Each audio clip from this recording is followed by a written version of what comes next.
Meu amigo Eduardo Safado!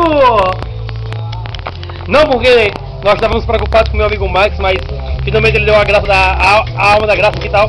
Aí, Max Safado! Começa. Não, também depois de 3 horas andando foi até a pedra, boy.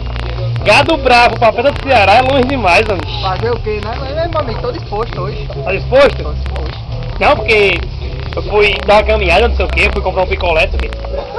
Aí, Eduardo Safado! Olha aqui, peraí. Tiago, Opa! filma. Peraí. Olha aqui como é que tá a situação aqui, Filma. Não é assim não, cara, é assim, pô, ó. É assim, pô, ó. Peraí. Corta aí, segura aí. Segura aí. Aqui, que eu vou ensinar como é que se faz, não sei o quê. Observa, por favor.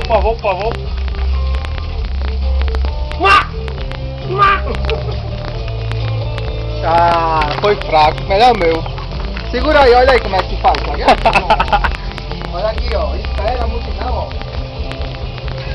Fala, meu Deus! Não que eu sou fome zero, não sei o que. Eu gosto de candidato a fome zero, não sei o que. Candidato a fome zero, tá? Meus amigos! Agora é Caminho Mossoró, certo? Daqui a pouco estaremos de Caminho Mossoró de volta. E lá é um novo vídeo na chegada, se Deus quiser. Falei até lá.